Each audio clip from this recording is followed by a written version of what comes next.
Penelitian pengaruh pemberian pupuk NPK, nitrogen, fosfor, kalium terhadap pertumbuhan tinggi batang tanaman terung Solanum melongena L.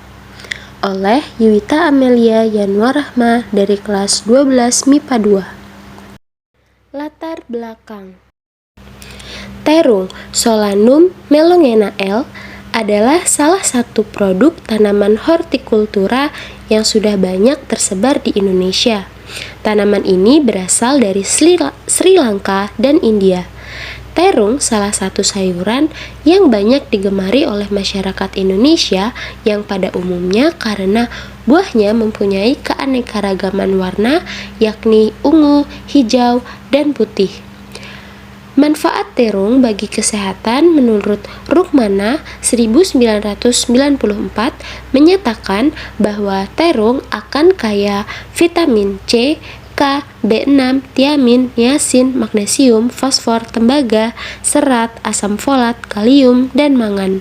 Selain itu, terung juga sedikit sekali mengandung kolesterol atau lemak jenuh sehingga banyak dikonsumsi oleh masyarakat. Menurut laporan dari Kementerian Pertanian dan Direktorat Jenderal Hortikultura, produktivitas tanaman terung di Indonesia pada tahun 2014 yaitu sebesar 557.000 ton per hektar dengan luas 50.875 hektar. Di Gorontalo sendiri, salah satu provinsi yang ada di Indonesia, produksi tanaman terung itu mengalami penurunan pada tahun 2015, yaitu sekitar 3.395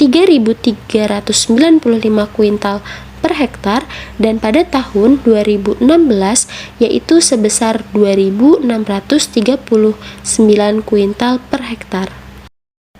Untuk itu, penelitian yang akan dilakukan yaitu pengaruh pemberian pupuk NPK terhadap pertumbuhan tinggi batang tanaman terung ungu dengan menggunakan media tanam tanah subur dan pemberian pupuk nutrisi NPK, nitrogen, fosfor, dan kalium. Tujuan penelitian yang pertama yaitu apa pengaruh pemberian pupuk NPK nitrogen dengan bermacam kadar sampel dengan range yang berbeda terhadap tinggi batang tanaman terung ungu dengan nama latin Solanum melongena L. Yang kedua yaitu pemberian pupuk NPK, nitrogen, fosfor, kalium manakah yang paling berpengaruh pada pertumbuhan tanaman terung ungu dengan nama latin Solanum melongena L. Tinjauan pustaka. Kajian teori. Pertumbuhan adalah proses pertambahan volume dan jumlah sel, sehingga ukuran tubuh makhluk hidup tersebut bertambah besar. Pertumbuhan bersifat irreversible atau tidak dapat balik dan dapat diukur, sedangkan pengertian perkembangan adalah proses perubahan menuju kedewasaan melalui proses pertumbuhan dan diferensiasi. Pertumbuhan mempunyai ciri khusus yaitu perubahan ukuran, perubahan proporsi, hilangnya ciri-ciri lama, munculnya ciri-ciri baru. Keunikan pertumbuhan adalah kecepatannya yang berbeda-beda di setiap kelompok umur dan masing-masing organ yang mempunyai pola pertumbuhan berbeda-beda. Terung ungu. Tanaman ini memiliki tinggi sekitar 40-150 cm. Batang terong berkayu, bulat, tegak, memiliki percabangan simpodial. Batang terong muda tumbuh tegak ke atas dan berambut halus. Daun terong kasar, hijau, dan kasar. Bentuknya bulat telur dengan ujung tumpul dan pangkal daun yang membulat dan tepi daunnya rata. Tanah subur. Kesuburan tanah itu dibagi menjadi dua kategori, yaitu kesuburan tanah aktual dan kesuburan tanah hakiki, asli atau alamiah, yaitu ada pupuk NPK Mutiara 16-16-16. Pupuk ini memiliki bentuk butiran granular berwarna biru pudar yang biasanya dikemas dalam kemasan plastik. Pupuk NPK mengandung 5 unsur hara, yakni 16% nitrogen, 16% P2O5 atau fosfat, 16% K2O atau kalium, dan 0,5% MgO atau magnesium, dan 6% CaO atau kalsium. Hipotesis 0, yaitu tidak ada pengaruh pada pemberian pupuk NPK, nitrogen, fosfor, kalium dengan bermacam kadar sampel dengan range yang berbeda terhadap pertumbuhan tinggi batang tanaman terung ungu, yaitu dengan nama latin Solanum melongena L. Hipotesis 1, yaitu terdapat pengaruh pada pemberian pupuk NPK, nitrogen, fosfor, kalium dengan bermacam kadar sampel dengan range yang berbeda terhadap pertumbuhan tinggi batang tanaman terong ungu dengan nama latin Solanum melongena L. Metodologi penelitian. Prosedur kerja.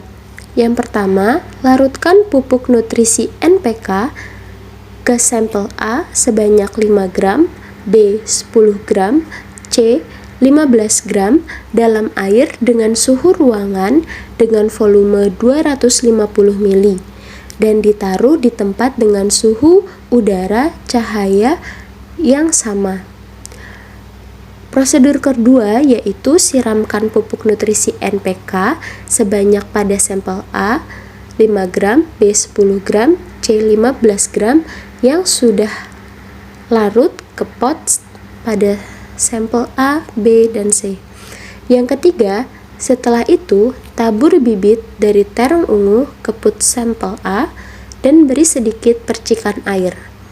Yang keempat, siram tanaman menggunakan air dengan waktu yang sama di setiap harinya, yaitu pada sore hari dan pagi hari.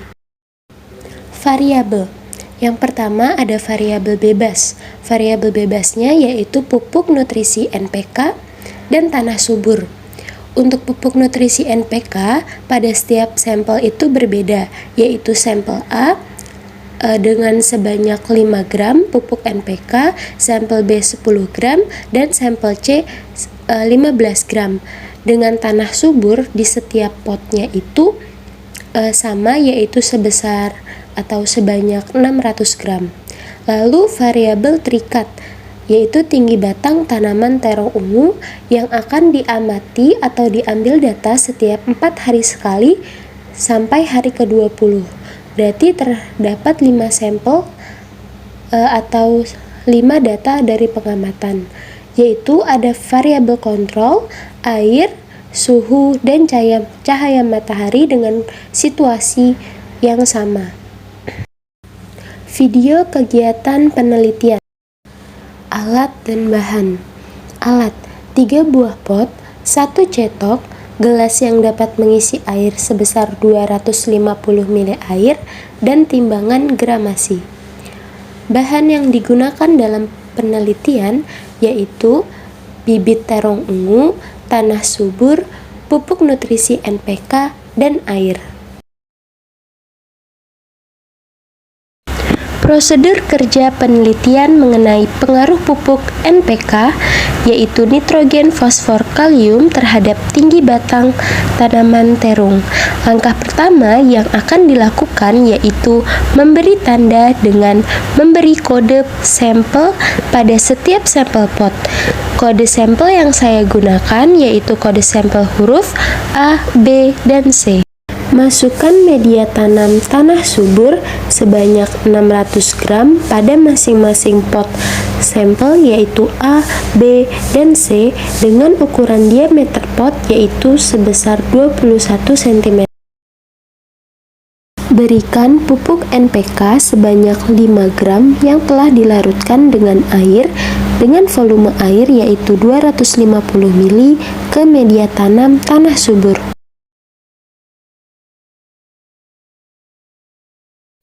Berikan juga pupuk NPK sebanyak 10 gram yang dilarutkan dengan air dengan volume 250 ml ke media tanam tanah subur.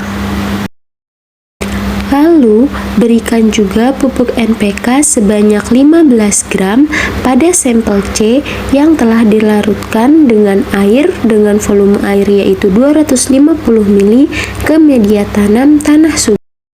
Ambil bibit terong, lalu tanam pada setiap sampel pot A, B, dan C dengan jumlah bibit yang sama antar setiap pot. Usahakan memberi jarak antara bibit dalam satu pot yang cukup. Beri percikan air untuk membasahi bibit yang tadi sudah ditanam. Amati tanaman dan siram 2 kali dalam 1 hari dengan volume air pada masing-masing pot A, B, dan C sebanyak 250 ml di waktu pagi dan sore hari. Ini merupakan hasil dari sampel tanaman A, B, dan C pada hari terakhir penelitian, yaitu hari ke-20. Tampak bahwa batang tanaman sudah tinggi dan daunnya pun sudah bertambah. Pembahasan berdasarkan dari grafik sampel A dengan NPK 5 gram pada tanggal 4 Agustus 2021, itu rata-rata tinggi tanamannya adalah 0 atau tidak tumbuh sama sekali. Fase ini disebut adalah fase low creep mid, di mana fase tersebut adalah ketika tanaman sedang dalam pertumbuhan dengan lambat, mengalami pertumbuhan secara lambat. Lalu pada tanggal 8 Agustus sampai dengan 20 Agustus 2021 itu sedang berada di dalam fase linear. Fase linear itu adalah fase di mana tumbuhan itu bertumbuh dengan waktu yang cepat, dengan pertumbuhan yang sangat cepat. Berdasarkan dari grafik sampel B menggunakan pupuk NPK sebanyak 100 gram, yaitu pada pengamatan 4 hari pertama, tepatnya tanggal 4 Agustus 2021, itu berada di dalam fase low creep mid, di mana fase pertumbuhan tanaman secara lambat. Lalu pada tanggal 8 Agustus sampai dengan 20 Agustus dengan 4 kali pengamatan dan pendataan, yaitu masuk ke dalam fase linear, di mana fase linear itu adalah fase ketika tumbuhan sedang berada di proses pertumbuhan secara cepat. Pada grafik dari sampel C menggunakan NPK 15 gram, yaitu terjadi pertumbuhan yang lambat pada tanggal 4 Agustus 2021. Fase ini juga disebut sebagai fase low creep mid, di mana fase tersebut adalah fase ketika pertumbuhan terjadi secara lambat. Pada tanggal 8 Agustus, 4 hari kedua pengamatan, itu terjadi yang namanya linear sampai dengan pada akhir penelitian, yaitu tanggal 20 Agustus itu terjadi fase linear, di mana fase pertumbuhan sedang dalam fase yang cepat atau berlangsung dengan cepat. Kesimpulan yang pertama yaitu pemberian pupuk nutrisi NPK pada sampel A tidak efektif dan berpengaruh dalam mendorong pertumbuhan tinggi tanaman terong ungu. Meskipun dengan kadar 5 gram pada sampel A merupakan kadar di bawah standar umum dalam pemakaian pupuk nutrisi terhadap tanaman, yaitu pupuk NPK, tanaman ini tetap tumbuh dengan baik tetapi lambat jika dibandingkan dengan tanaman pada sampel A dan C. 2. Pemberian pupuk NPK pada sampel B ini efektif dan berpengaruh dalam mendorong pertumbuhan tinggi tanaman terong ungu. Dengan kadar 10 gram pada sampel B merupakan kadar rata-rata standar umum dan pemakaian pupuk nutrisi terhadap tanaman. Tanaman ini tetap tumbuh dengan baik jika dibandingkan dengan tanaman pada sampel A. Yang ketiga yaitu pemberian pupuk NPK pada sampel C itu efektif dan berpengaruh dalam mendorong pertumbuhan tinggi tanaman terong ungu. Dengan kadar 15 gram pada sampel C yang merupakan kadar di atas standar umum dalam pemakaian pupuk nutrisi terhadap tanaman. Tanaman ini tepat tumbuh dengan baik dan cepat jika dibandingkan dengan tanaman pada sampel A dan B.